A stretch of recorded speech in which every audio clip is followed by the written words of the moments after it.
오늘 함께 나눌 하나님 말씀은 누가복음 16장 9절에서 13절입니다. 함께 읽겠습니다. 내가 너희에게 말하노니 불의의 재물로 친구를 사귀라. 그리하면 그 재물이 없어질 때에 그들이 너희를 영주할 처소로 영접하리라. 지극히 작은 것에 충성된 자는 큰 것에도 충성되고 지극히 작은 것에 불의한 자는 큰 것에도 불의하니라. 너희가 만일 불의한 재물에도 충성하지 아니하면 누가 참된 것으로 너희에게 맡기겠느냐? 너희가 만일 남의 것에 충성하지 아니하면 누가 너희의 것을 너희에게 주겠느냐? 집 하인이 두 주인을 섬길 수 없나니 혹 이를 미워하고 저를 사랑하거나 혹 이를 중히 여기고 저를 경히 여길 것임이니라. 너희는 하나님과 재물을 겸하여 섬길 수 없느니라. 아멘. 오늘 누가복음 16장에 보면 보통 불의한 청지기 이렇게 이제 제목이 붙여서 나오기도 하고 이 청지기에 관한 예화를 예수님이 이제 들어주셨어요. 실제로 있었던 일인지 아닌지는 사실 모릅니다. 그냥 사람 이름이 명시된 것도 아니고, 거지 나사로 같은 경우는 사람 이름이 명시되기도 했는데, 오늘 이 청지기에는 특별한 이름이 없는 걸 봐서는 그냥 예수님이 만들어낸 이야기일 수도 있습니다. 근데 오늘 이 불의한 청지기를 보면, 좀 어려운 주제 중에 하나죠. 제가 소책자로 하나 만들기도 했지만 불의한 청지기가 나쁜 짓을 했고 또 계속해서 나쁜 짓을 하는데 이 주인은 칭찬을 하는데 이게 도대체 뭐냐, 여기에 이제 많이 헷갈리긴 했습니다. 먼저 오늘 주제는 돈입니다. 이 교회에서 돈 얘기하면은 은혜 못 받는 분들이 많이 계시는데 그 성경에 보면은 예수님은 돈 얘기 굉장히 많이 하셨어요. 그리고 돈에 대한 비유도 많이 하셨고 또 우리가 사실은 돈 얘기인데 돈 얘기 아닌 것처럼 포장한 이야기들도 꽤 많이 있습니다. 예를 들면 달란트 비유 같은 경우 사실 달란트는 돈 얘기거든요. 근데 이제 그것을 마치 그냥 우리 탤런트, 재능이나 이런 걸로 이제 비유적으로도 표현하는데 사실 우리 인생에서 돈이 굉장히 중요한 위치를 차지하고 있고 여러분이 지금 일을 하고 있는데 그 일을 한 대가로 여러분 시간과 노력과 모든 에너지, 놀고 싶지만 놀지 않았고 쉬고 싶지만 쉬지 않았고 사고 싶지만 사지 않은 결과로 갖게 되고 그걸로 또 여러분이 갖게 되고 그 다른 것을 살 수 있고 또 할 수 있고 하게 되는 게 그냥 매개체로서의 돈입니다. 그래서 우리가 믿음 생활을 얘기할 때 돈 얘기를 피해 갈 수가 없어요. 굉장히 중요한 것인데 많은 경우에 돈 얘기하면은 목사님이 또 헌금하라는 얘기구나. 저도 부담스럽고 이게 마치 헌금하라는 얘기로 돌릴까봐 좀 부담스럽긴 한데 믿음 생활에 있어서 돈 얘기는 피할 수 없고 비켜갈 수 없는 문제입니다. 먼저 불의의 재물로 친구를 사귀라고 할 때 도대체 불의의 재물이 무언가, 내가 도박이나 훔쳐서 친구들한테 줘야 되나, 그런 얘기는 아닙니다. 이 돈 자체는 매개의 수단일 뿐이지 돈 자체가 옳고 그른 건 없어요. 칼 자체가 옳고 그른 건 없어요. 누구 손에 들려있느냐에 따라서 그게 밥을 짓기도 하고 또 사람을 해치기도 합니다. 돈 자체는 그냥 매개 수단이다. 그런데 누구의 돈을 어디다 쓰느냐에 따라서 이게 불의한 재물이 될 수도 있고 의로운 재물이 될 수도 있습니다. 내 돈을 내가 쓰겠다는데 그건 불의하지 않아요. 또 여러분이 내가 정당하게 일해서 정당하게 번 돈을 내 돈이라고 생각하고 그 내 돈을 내가 건전한 데 쓰는 것은 그걸 가지고 불의하다고 하지는 않습니다. 그런데 내 것이 아닌데 자기 자신을 위해 쓰는 재물, 이게 불의한 재물이에요. 내 거 아닌데 나를 위해 쓰는 거, 이게 불의한 겁니다. 그래서 불의한 청지기가 왜 불의했냐면 성경에 16장 1절에 보면 주인의 소유를 낭비했다 이렇게 되어 있습니다. 그러니까 자기 거가 아니라 주인 거를 낭비했기 때문에 이제 불의한 청지기가 된 것이지 주인의 소유를 낭비하지 않았거나 자기 소유를 낭비했다면은 사실은 이것은 불의한 일이 아닙니다. 지혜로운 청지기는 뭡니까? 주인이 기뻐하는 곳에 올바른 대상에게 미래를 준비했을 때 칭찬을 받았습니다. 이 청지기가 얘기를 16장 전체 읽으면 좋은데 간략하게 서술하면 주인의 소유를 낭비를 하다가 주인이 야 계산하자, 아무래도 좀 뭔가 이상하니까 회계장부 가져와라, 계산하자 그랬더니 이 사람이 이제 자기 잘리게 생겼죠.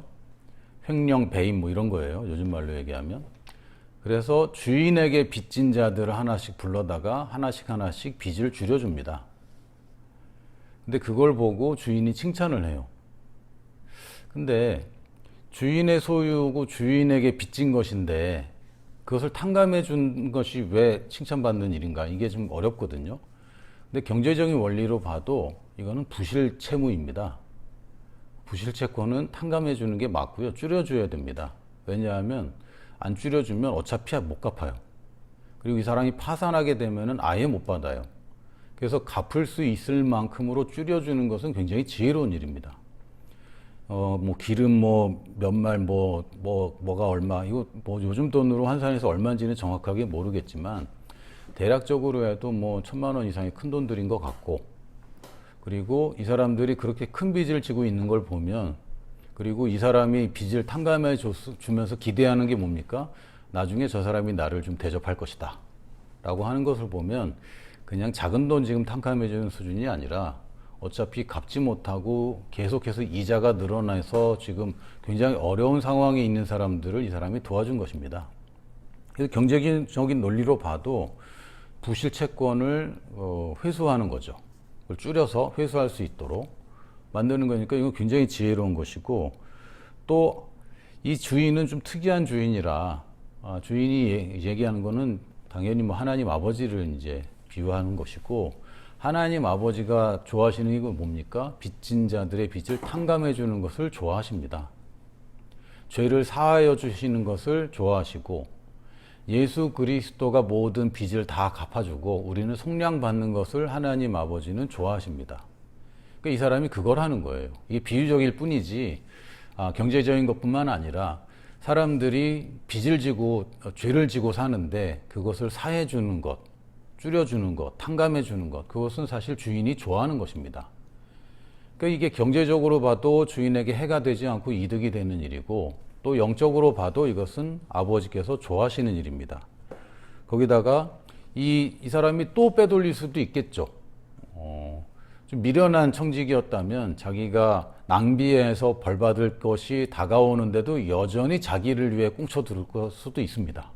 비자금을 만들어 두고 어디다 현금으로 이제 마련해서 은닉해 두고 이런 일들을 할 수 있는데, 이것은 지혜로운 청직이 아니라 이건 미련한 청직입니다. 이 사람이 지혜로운 게 뭐였습니까?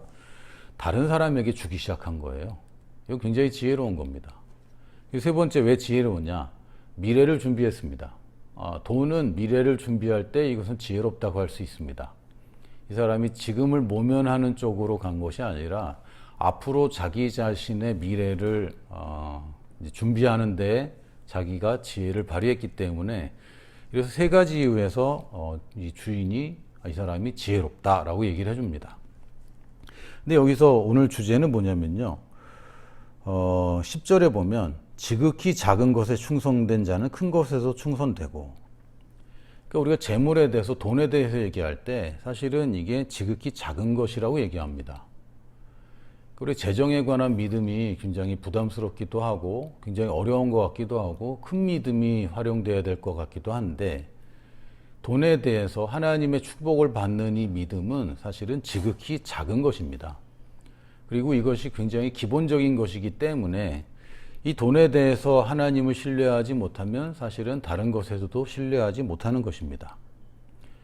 이 대꾸가 뭐라고 되어 있냐면, 지극히 작은 것에 충성된 자는 큰 것에도 충성되고 지극히 작은 것에 불의한 자는 큰 것에도 불의하니라. 11절에는 너희가 불의한 재물에도 충성하지 아니하면 누가 참된 것으로 너희에게 맡기겠느냐. 12절에는 너희가 만일 남의 것에 충성하지 아니하면 누가 너희의 것을 너희에게 주겠느냐. 이 세 구절이 서로 이제 똑같은 얘기를 반복해서 하는 얘기입니다. 지극히 작은 것, 다시 얘기하면 불의한 재물, 다시 얘기하면 남의 것. 이것을 어떻게 쓰는가, 이게 사실은 기본적인 것인데, 가만 보면은 그 교회 생활을 하다 보면 치유는 사실은 더 쉽게 일어나는 것처럼 보입니다. 왜냐하면 치유는 내 믿음이 아니더라도 나을 수 있거든요. 누군가가 치유하시는 분이, 또는 은사가 있는 분이, 또는 우리 가운데 은사가 나타나면 치유는 뭐 단번에 일어나기도 합니다. 근데 단번에 돈이 생기는 간증은 그렇게 많지 않아요. 그러다 보니까 이게 재정에 관한 것은 되게 어려운 것이구나. 재정에 대한 믿음은 천천히 해야 되겠다. 그리고 당장 먹고 살아야 되는데 내가 어떻게 재정에 관해서 이렇게 신뢰하고 믿음 생활을 할 수 있겠는가 하지만 성경에 따르면 이게 지극히 작은 것입니다. 돈을 어디다 쓰느냐, 이게 하나님을 신뢰하는 것에 있어서 굉장히 기본적인 것이고 지극히 작은 것입니다. 그 반대되는 게 뭡니까? 큰 것. 그리고 불의한 재물의 반대가 참된 것. 남의 것의 반대가 너희의 것. 이게 뭡니까? 사실은 지극히 작은 것이 돈이고 큰 것은 뭡니까? 돈으로 해결하지 못하는 더 큰 것들을 얘기합니다. 사람들이 저도 솔직히 얘기하면 저도 오락가락 하는데 돈을 위해서 하나님을 섬기다가 하나님을 위해서 돈을 섬기다가 이게 뭐지? 어쨌든 돈을 섬기는 것인 것 같은 오락가락 합니다. 때로는 돈이 주인이 되기도 하고 하나님이 주인이 되기도 하고 두 주인 사이에서 갈팡질팡 하는데 많은 사람들이 이제 돈을 신뢰하지 않다가 하나님을 신뢰하지 않다가 사실 재정에서 하나님을 신뢰하지 않는다면 사실은 하나님을 신뢰하지 않는 것입니다. 우리의 믿음의 조상인 아브라함도 보면은 건강 문제 때문에 하나님 신뢰하기 시작한 게 아닙니다. 먹고 사는 문제에 대해서 하나님을 신뢰하기 시작한 거죠. 자기가 살던 곳에서 알 수 없는 곳으로 떠나라고 할 때 여러분 뭐가 가장 걱정되겠어요? 먹고 살 일이 걱정되는 거죠. 근데 그것을 신뢰한 것이 믿음의 첫 발걸음이었지 치유나 여러 가지 다른 것으로도 우리가 믿음 생활 시작하기도 하지만 우리 믿는 자들한테 가장 기본적인 것은 가장 작은 것, 지극히 작은 것이 돈에 대해서, 재정에 대해서 하나님을 신뢰하는 것이고 하나님을 신뢰하지 않다가 돈으로 해결하지 못하는 것에 부딪히면 그제서야 하나님 신뢰하는 경우가 많이 있습니다. 다시 얘기하면 우리들 대부분의 문제를 돈으로 해결해 버려요. 돈이 있기 때문에 또는 다른 문제인데도 불구하고 돈을 써서 문제를 해결하는 쪽으로 자주 갑니다. 그 치유가 필요한데 병원을 가는 것도 일종의 돈을 써서 다른 문제를 해결하는 거죠. 근데 언제 하나님을 찾기 시작하냐면 돈으로 해결이 안 될 때. 돈으로 해결되는 거는 돈을 구합니다. 대출을 받든지 또는 지인에게 빌리든지 해서 또는 내가 가진 재산을 이제 쓰면서 이 문제를 해결하는데 지극히 작은 것에 하나님을 신뢰하지 못하면 돈을 해결하지 못하는 것에서도 하나님을 신뢰하는 태도를 갖지 못하게 됩니다. 또한 불의한 재물을 우리가 잘 쓰지 못하면 참된 것, 즉 영원한 진리, 영원한 것 이것을 놓치게 되죠. 그러니까 불의한 재물에 눈독을 들이다가 진짜 귀중한 것을 우리가 놓치게 됩니다. 또 남의 것에 자꾸 눈독 들이다가 너희 것을 너희에게 주지 않는다 그랬는데 너희의 것이라는 것은 빼앗길 수 없는 것, 꼭 하나님이 그리스도 안에서 내게 주신 모든 것들. 근데 돈이라는 것은 사실 내 거 아니거든요. 누가 이런 표현을 했는데 자기가 장례식을 많이 가봤지만 이삿짐 싸서 장례식 치르는 걸 본 적이 없다. 그러니까 죽으면 다 두고 가는 겁니다. 어차피 못 가지고 가는 것이고 돈은 그냥 매개 수단이지 소유할 수 없는 거예요. 그냥 우리가 지폐를 보더라도 한국은행 총재 도장이 찍혀 있고 내 도장이 찍혀 있는 게 아닙니다. 그냥 이것을 우리가 사용할 뿐인데 이 뺏기기도 하고 없어지기도 하고 결국에 내 것이 아닌 것에 집착을 하다가 이게 가장 기본적인 하나님을 신뢰하는 첫 단계이기 때문에 이게 안 돼 버리면 다른 것에서도 문제가 생기기도 합니다. 이 말이 좀 저한테도 굉장히 찔리기도 하고 내가 이거를 잘못했구나 라고 생각했던 이번 주에 제가 묵상하면서 깨달은 게 뭐냐면 부분적으로 신뢰하는 것은 신뢰하는 게 아닙니다. 부분적으로 믿는 것은 믿는 것이 아닌 거죠. 또 믿음은 모든 분야가 연결되어 있기 때문에 우리가 치유에 대한 믿음을 발휘한다고 하면서 재정 분야에서는 신뢰하지 않는다. 이건 불가능한 겁니다. 그리고 예수님이 나를 구원하셨다. 그런데 예수님이 나의 공급자는 아니다. 이렇게 할 수가 없는 거예요. 우리가 믿음에 대해서 계속 몇 주간 얘기 나누고 있는데 믿음이란 우리가 구원받을 때 바로 그 믿음, 예수님이 나의 구원자와 주님이 되셨다는 바로 그 믿음, 똑같은 그 믿음으로 예수님이 가졌던 그 믿음을 내가 갖고 있는 것이고, 그 믿음이 치유도 일으키고, 그 믿음이 재정 분야에서 돌파도 일으키고, 그 믿음이 우리 앞에 있는 산들을 움직이는 그 작은 믿음들입니다. 그러니까 믿음이란 특별한 종류가 있는 게 아닌데, 가장 기초적인 것, 지극히 작은 것이라고 한 이 재정에 대해서 믿음을 발휘하지 않으면 다른 분야에서도 사실 믿음을 발휘하고 있지 않은 거예요. 이 믿음은 연결이 되어 있기 때문에 좀 이게 무슨 말이지? 예수님이 갑자기 좀 이렇게 뭐라 그러죠? 이렇게 건너뛰는 듯한 도약해버리고 그런 그 구절이 있었는데 저도 이게 이해가 안 됐었어요. 뭐냐면 무엇이든지 구하면 받은 줄로 여겨라. 그랬는데 그 다음에 뭐라고 되어 있냐면 누구든지 너한테 뭐 잘못한 게 있으면 용서해라. 요게 그 다음 구절입니다. 그래서 아니 용서를 해야지 들어주신다는 얘기인가? 근데 그런 건 아니거든요. 또 믿으면 된다고 그랬는데 어디서 사람들이 많이 걸리냐면 내가 너의 기도를 들어줄 것은 네가 믿는데 사실은 그 믿음과 똑같은 믿음이 뭐냐면 네가 용서받았다는 믿음이야. 네가 용서받았다면 남을 용서하는 게 맞지. 근데 네가 뭔가를 구하고 있는데 남을 용서하지 않고 있다면 사실은 너의 믿음이 지금 뭔가 잘못되어 있는 거야. 체크해 봐야 돼. 왜? 그 믿음이 이 믿음이니까. 모든 분야에서의 믿음이 똑같기 때문에 사실 우리가 용서하지 않고 있다는 것 자체가 하나님을 진짜 하나님으로 제대로 알고 있는 게 아닌 거예요. 근데 오늘 주제에서도 보면 지극히 작은 것에 충성된 것으로 예를 든 것이 돈 얘기입니다. 그러니까 재정에 대해서 하나님을 신뢰하는 것, 이게 우리 믿음의 첫 단계이고 여기서 이제 잘 안 되면 다른 것들도 사실은 영향을 받고 있다라고 보면 맞습니다. 신명기 8장 18절에 보면 내 하나님 여호와를 기억하라. 사실 돈을 신뢰하는 게 아니라 돈에 대해서 하나님을 신뢰하는 것이고 여호와를 기억하고 여호와를 신뢰하는 것, 그가 내게 재물 얻을 능력을 주셨습니다. 이같이 하시면 네 조상들에게 맹세하신 언약을 오늘과 같이 이루려 하심이니라. 하나님이 약속했잖아. 네가 먹고 살고 돈 벌고 하는데 그 능력을 하나님이 주신 거야. 재물 얻을 능력을 누가 주었느냐? 타고났느냐? 네가 노력했느냐? 타고나게 되고 노력했기도 했죠. 그러나 원천이 어디입니까? 하나님이시라는 걸 인정하는 겁니다. 누구의 것인가? 내가 지금 쓰고 있는 것이 누구의 것인가? 하나님의 것이라는 것을 인정하는 것이고, 재정의 원천이 하나님이라는 것을 인정하지 못하면요, 자기가 이 재정, 이 돈의 원천이라고 믿는 것이고, 그러면 책임도 자기가 져야 됩니다. 그럼 어떻게 되죠? 돈에 대한 스트레스를 자기가 다 짊어지게 되죠.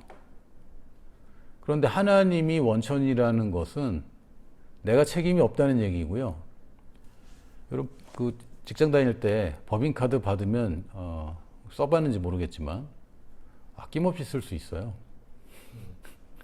별로 그리고 막 조마조마하지 않고 이걸 내가 쓴다 하면 어떻게 갚지? 이런 생각이 안 듭니다. 왜? 남의 것이기 때문에.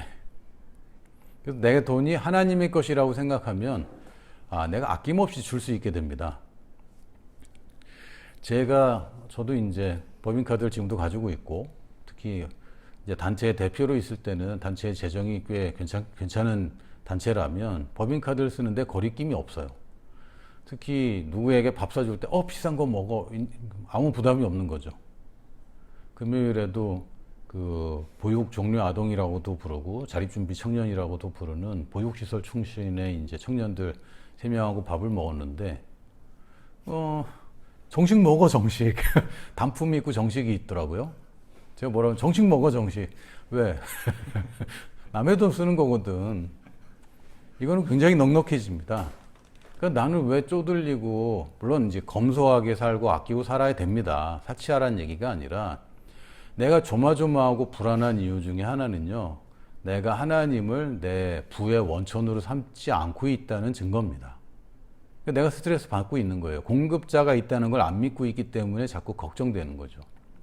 자기가 부의 원천이 되면 재물 얻을 능력이 하나님께서 나온다는 걸 인정하지 못하면 부족하면은 염려되고요. 넘치면은 유혹에 빠져요. 두렵거나 유혹이거나 둘 중에 하나입니다. 그러니까 두려움도 유혹도 다 마귀가 주는 것인데 이 돈의 원천이 하나님이라는 것을 인정하지 않으면 어느 순간에 돈의 노예가 돼버려요.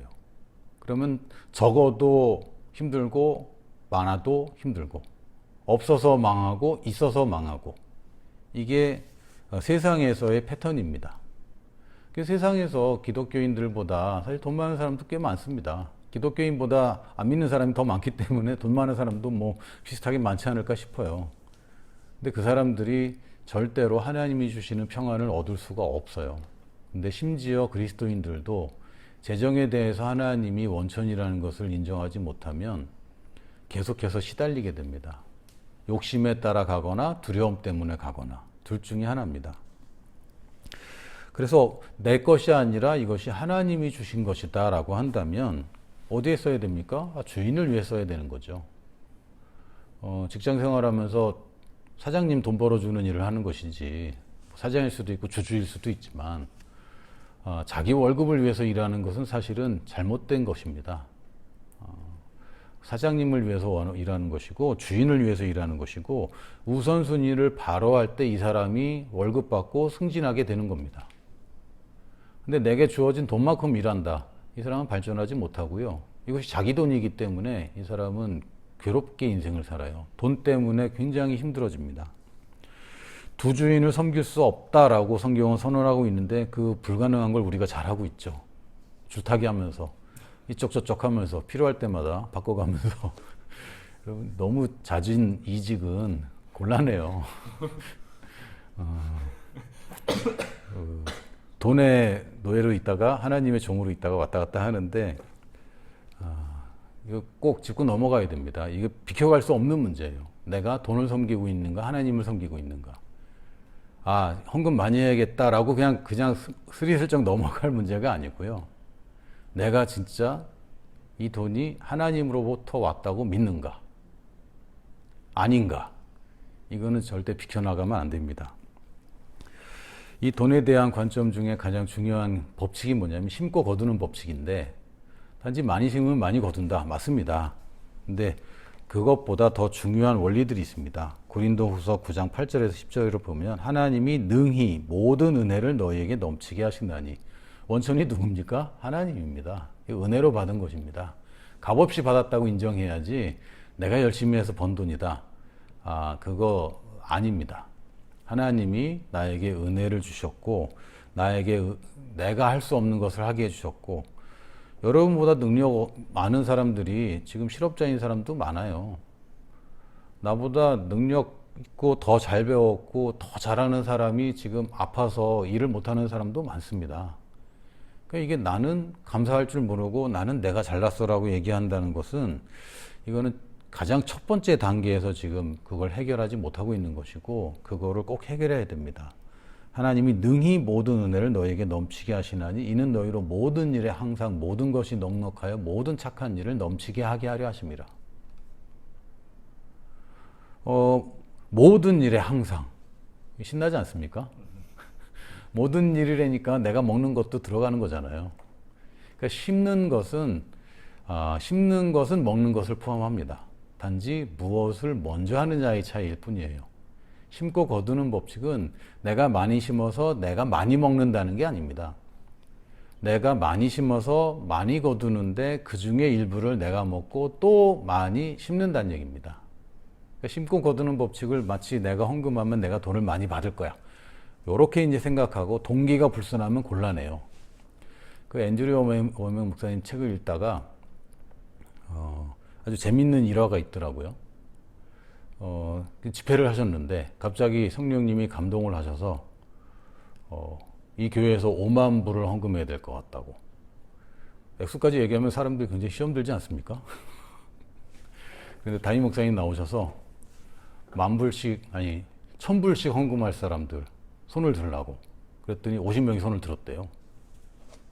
그래갖고 그날 갑자기 5만 불이 이제 헌금이 된 거죠. 그걸 다 원명 목사님 가져간 게 아니라 그 교회를 위해서 헌금을 했고, 그 다음 주 그 똑같은 시간에 간증을 시켰는데 그 50명 중에 대부분이 한 주 안에 천불보다 더 많은 돈을 더 추가로 벌었다는 간증을 한 거예요. 그러니까 이거 굉장히 실제적인 거죠. 하나님이 살아계시다면 사실은 이게 맞는 겁니다. 근데 그걸 보고 그 주에 또 천불 이상 헌금한 사람들이 또 많이 생긴 거죠. 근데 그 다음 주에는 그 사람들은 간증을 못 하더라는 거예요. 이게 뭡니까? 동기가 중요한 것이고, 돈을 섬기려고 하나님을 이용하는 거가 돼버리면 곤란한 겁니다. 저도 이 돈에 대해서는 굉장히 결정적인 간증거리가 하나 있는데, 오래된 간증이긴 하지만, 제가 대학원 시절에 신대원 다닐 때 그 월급이 50만 원이었거든요. 그 중에 11조하고 또 선교원금하고, 선교원금을 11조만큼 해야 되겠다라고 마음먹고, 저는 선교사가 될 사람이니까 기름값이 20만 원에서 25만 원 나왔어요.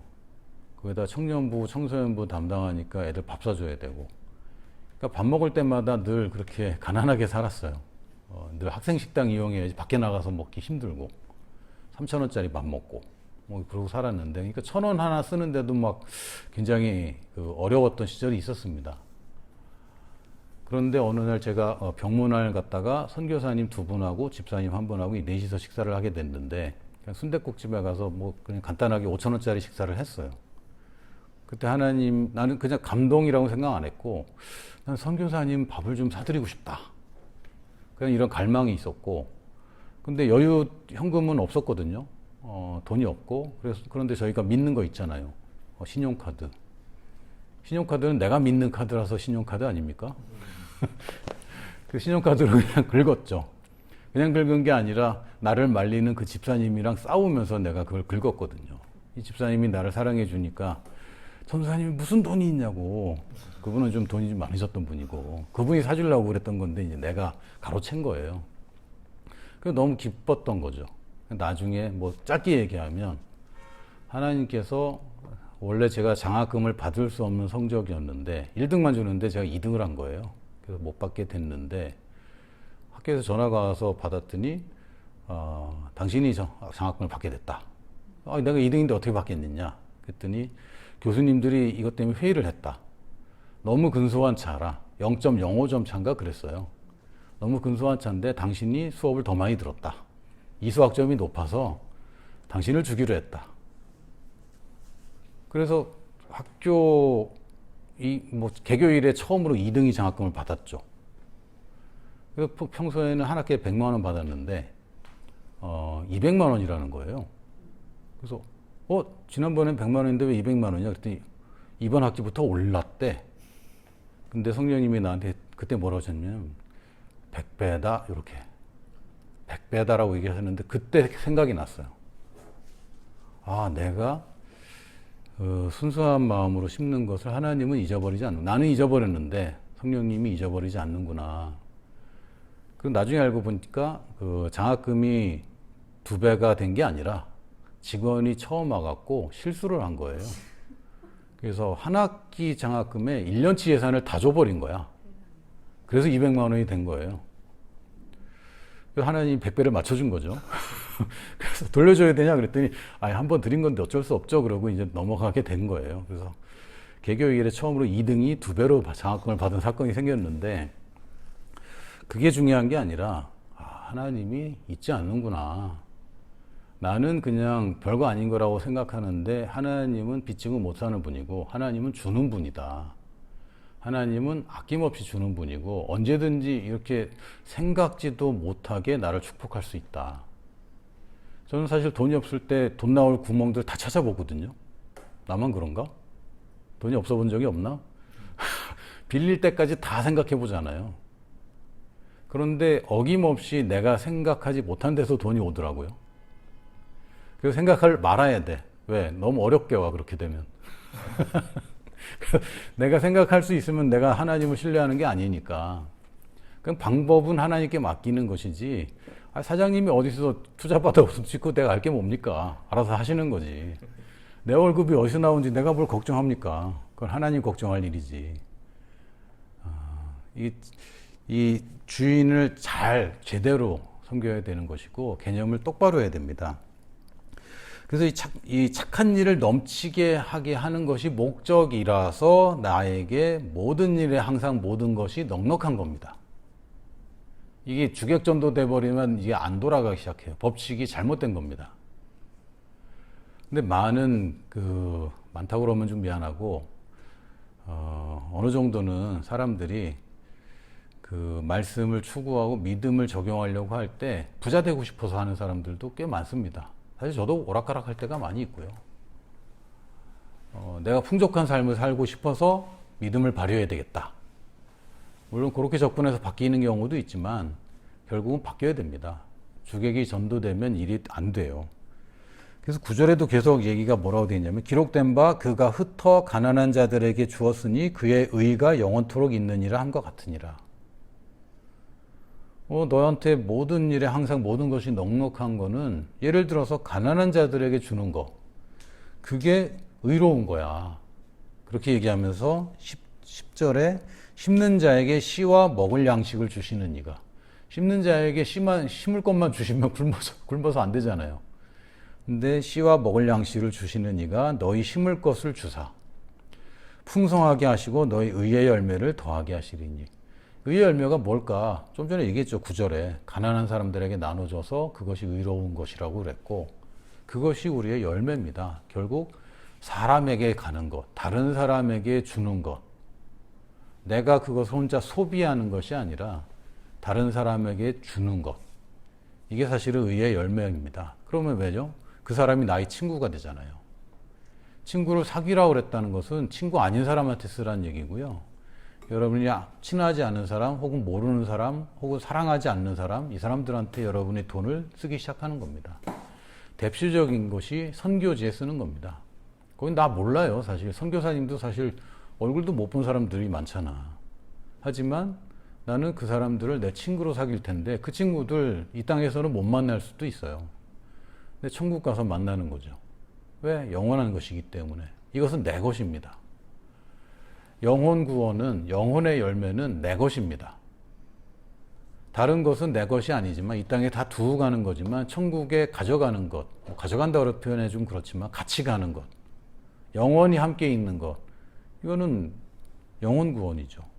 여러분이 삼은 제자는 여러분의 제자입니다. 이거 바뀌지도 않고 바뀌면 안 되는 거예요. 그래서 우리가 심고 거두는 법칙은 많이 심고 많이 거둬서 내가 좋은 차 바꿔야지, 요거 잘못된 개념입니다. 근데 이거를 자꾸 열매만 자꾸 보니까 그게 인기를 얻게 되고 그걸 따라하게 되는데, 따라해서 잘 되는 사람은 제가 본 적이 별로 없어요.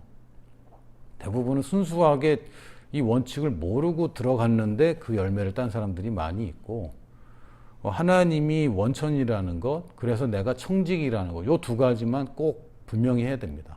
비켜가면 안 돼요. 그냥 대충 넘어가지 마시고 해결을 하십시오. 여러분이 일을 하는 이유는 먹고 살기 위해서 하는 거 아닙니다. 먹고 살려니까 일을 해야죠. 아닙니다. 그거는 원천이 여러분의 직장이라는 것인데 그 잘못된 개념입니다. 첫 번째 이유는 하나님이 일을 하라고 하셨어요. 그럼 나는 돈 많이 벌어서 이제 일 안 할래. 틀린 겁니다. 그렇게 하면 안 돼요. 여러분이 돈이 많이 생겨서 재정적인 자유함이 생기면 돈 버는 일 말고 다른 일을 해야죠. 전임 사역자는 일 안 합니까? 일하는 겁니다. 돈 버는 일을 안 하고 일을 하는 겁니다. 그때 하나님이 공급해 줄 걸 믿고 일을 하는 겁니다. 여러분 직장 일도 마찬가지입니다. 하나님이 일을 하라고 하셨어요. 그래서 예수님께서도 아버지가 일하시니 나도 일한다. 예수님도 일하셨습니다. 그러니까 하나님의 아들은 일하는 게 맞습니다. 근데 무슨 일인지가 다를 뿐이지 일을 하는 거다. 두 번째, 왜 일을 하느냐? 주기 위해서. 여러분 일 안 하고 받고 살 수 있어요. 여러분 굶고 죽지 않습니다. 새들은 일 안 합니다. 근데 다 먹이시잖아요. 근데 얘네들은 주는 게 없죠. 우리랑 다른 거예요. 우리는 하나님의 자녀고 우리가 일하는 것은 주기 위해서 하는 겁니다. 세 번째는 부르심을 이루기 위해서 하는 겁니다. 왜요? 여러분의 직장이 여러분의 부르심으로 가는 통로이기 때문에. 내가 일을 안 한다면 여러분의 부르심으로 전진하고 있는 게 아닙니다. 여러분이 일을 안 하면서 부르심으로 갈 수는 없어요. 물론 이제 학생들은 공부를 하죠. 근데 학업이라고 표현하는데 이것도 일이라고 볼 수 있습니다. 학업이든 직업이든 일을 하는 이유는 세 가지. 하나님의 일을 하라고 했으니까. 그러니까 돈 많아도 일하는 겁니다. 그리고 주기 위해서는 일을 해야 되고 부르심을 이루기 위해서는 일을 하는 겁니다. 그래서 헌금은 뭐냐 도대체. 헌금은 내가 일을 할 때 여러분 하나님 생각하며 일하지 않잖아요. 대부분. 어떻습니까? 그냥 아무 생각 없이 일하지. 일 생각하면서 일하지. 근데 항상 기뻐하라, 쉬지 말고 기도하라, 범사에 감사하라. 하나님께 집중하라고 되어 있고 말씀에 묵상하라고 되어 있는데 내 일은 하나님의 일이 아닌데요. 이 목사들만 하나님 일을 하는 거 아닙니까? 아닙니다. 어떻게 합니까? 여러분의 헌금이 여러분이 고통스럽고 여러분이 힘들게 일한 것을 하나님을 위한 것으로 바꿔줍니다. 왜? 내 그 대가로 돈을 받았는데 그 돈을 하나님의 나라를 위해 쓰는 것은 여러분이 하나님의 나라를 위한 일과 똑같습니다. 아멘. 그래서 우리가 헌금을 하는 거예요. 하나님이 11조 하라고 하는 이유는 11조 안 하면 목사들이 굶어 죽을까 봐 하는 거 아닙니다. 저는 사례비 안 받고 지금 잘 살고 있잖아요. 아닙니다. 그게 아니라 최소한도로 여러분이 이 심고 거두는 원리가 돌아가도록 하고 적어도 여러분이 11조를 할 때마다 마음을 가다듬어야 돼요. 여러분 11조를 그냥 하면 너무 아까워요. 왜? 날리는 거거든. 그런데 아까운 마음 없이 기쁜 마음으로 11조를 한다는 것은 여러분의 인생에 적어도 최소한 10분의 1은 하나님께 온전히 드리는 겁니다. 적어도 여러분 직장 생활에서. 내가 일해서 번 돈의 10분의 1을 하나님께 온전히 드리는 것이기 때문에 이 최소한의 예배를 하나님이 계속 요구하시는 거예요. 10계명의 처음이 뭡니까? 너 하나님 외에 다른 신을 두지 말라. 돈이 너의 신이냐? 내가 너의 신이냐? 분명히 해라. 너는 누구 때문에 지금 돈을 벌고 있냐? 누가 너에게 축복을 주고 있고 재물을 얻을 능력을 누가 주었는가? 이거를 인정하는 것입니다. 그리고 남의 것을 탐내지 않는 것이죠. 하나님 걸 탐내지 않는 거예요.